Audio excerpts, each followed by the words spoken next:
Gisela, thank you very much. I'm really delighted to be back. One of the pleasures of the many things that I do is to have been involved with the MIT Portugal program and to see it grow and nurture and evolve into events like this and to be able to be part of this kind of event. I mean, it really is a privilege and a lot of fun. And I must say, I do confess I like the food and wine in Portugal very much. I, like the previous speaker, would also like to share with you two stories, which are really quite different, but they're very coupled together. One of my interests for a long time has been in 15th, 16th century cartography, and this has allowed me to reflect on innovation in Portugal in the 15th century. If you think of the age of exploration, so go back to the mid-15th century, the age of exploration in Portugal, and think about the events that happened. And of course, we all know in 1497, Vasco da Gama's very important journey down to India. But that's nice, but what enabled Vasco da Gama to do that at that particular point in history? And this is a project to try to understand this that I'm doing with my son, who's a historian and a writer. And we've been exploring this journey, so to speak. So it's really quite interesting. Portugal, particularly at that time in history, it's still in the same place it was physically, but it was in a very unique spot. In the juxtaposition between the Mediterranean and the Atlantic. So its geopolitical position was quite unique. A small country with rough terrain and an increasing need for agricultural land. And there was also the opportunity to access gold, labor, eventually spices, if one were to go outside the traditional boundaries. So that's really what exploration and what entrepreneurship is about. It's going beyond those traditional boundaries and going to those interfaces. So interestingly, it was a convergence of technology that really enabled Gama to do what he did at that particular time. There was technology involved. It was also a convergence of finance and of politics. But when we think about the technology part, what enabled Gama to take that journey in 1497 was actually the evolution of several industries that came together. The shipbuilding industry.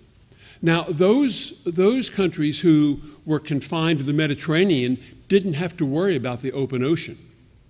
And those countries to the north, England and France, they all stayed close to the coast. So they didn't have to worry about the ocean as well.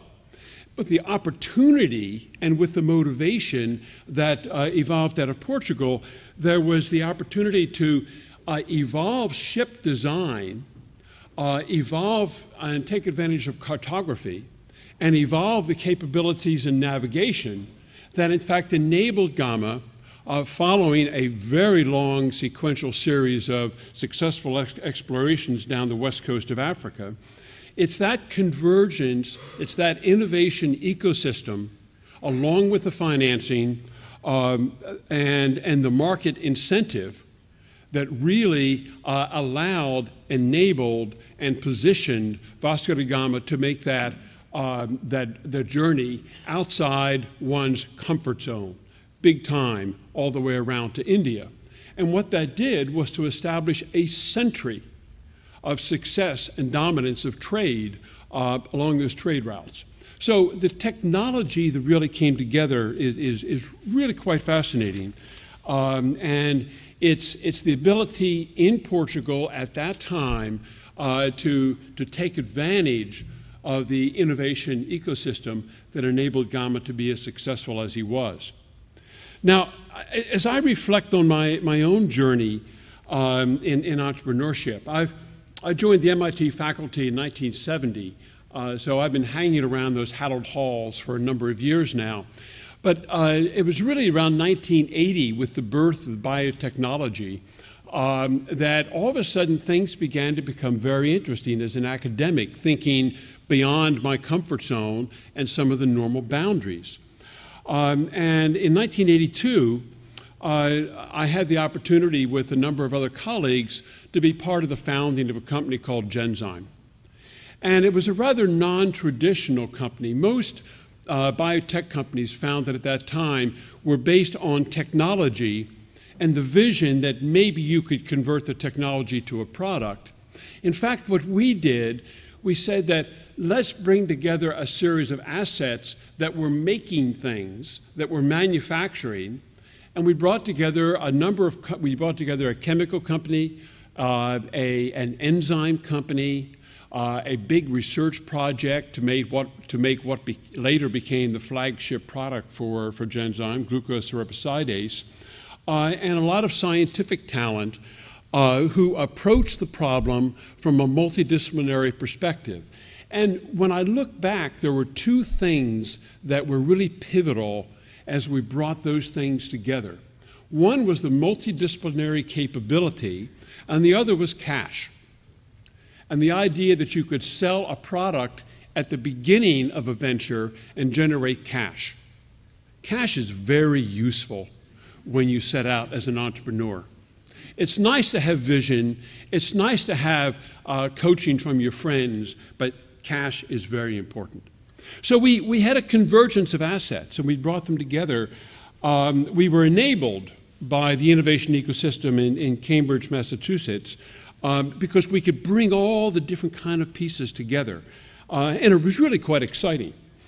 The challenge we had was, how do we translate enabling technology to continue to make products and take those products to the marketplace?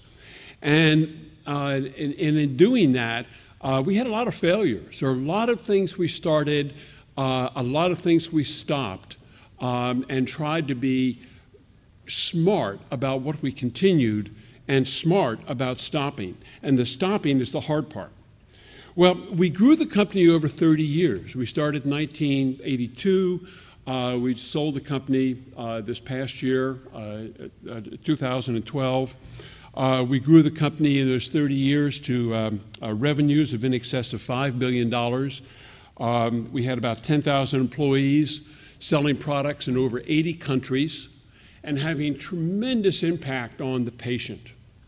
And when you think about what is it that drove us and really kept us going when times were difficult, it was really about delivery of health to the patient.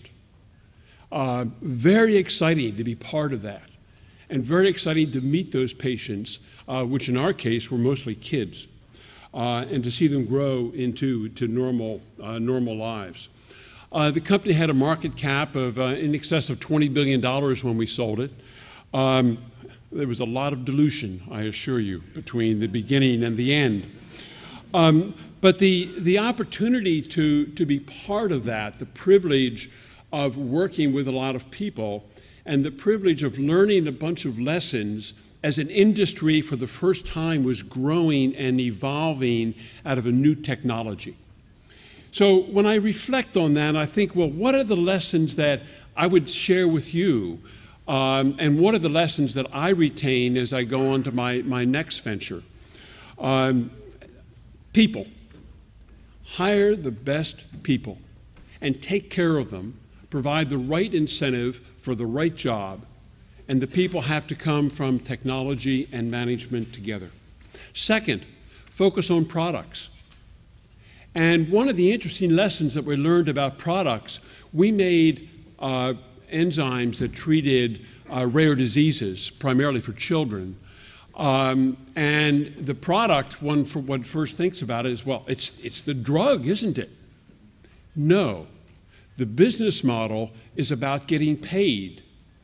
And what we pioneered was not just the technology to make these drugs, but we pioneered as a company a way to get cash in return for the drug so that you had money to continue to make the drug and develop new ones. So it was a reimbursement model that was really the business model, and it was not a model of making drugs. Manufacturing. If you can't manufacture your product, you don't have a product, and you aren't going to generate cash at the end of the day. Global. That when you think of most of the things that you want to do, yes, we all say Portugal's a small country, Greece is a small country, Israel is a small country, so you have to think global. Well, the United States is a small country too, against the 5 billion people in the world, and you have to think global. And lastly, to take risk. There is nothing wrong with risk, but that risk has to also come with it the realization that you know when to stop, not just when to start. And stopping is one of the hardest things to do. So, again, in reflection, to me, to be part of a new industry as a young academic, and even since I was there for 30 years as an old academic, was indeed a privilege. And it's a privilege that many of you in this room, all of you in this room, are really part of now. The challenge of straddling interfaces that we don't feel comfortable about, to be able to go between the technology and the business interface, to go between the engineering and the biology, and to work in a place that is outside of our comfort zone is really the challenge. So as you heard a moment ago from the previous keynote speaker, failure is not fatal, but success is not final.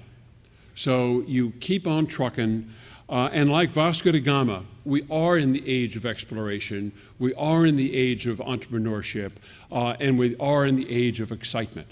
So share with me later during this program the success of the finalists in the venture competition, and share with all of us entrepreneurship as we go forward.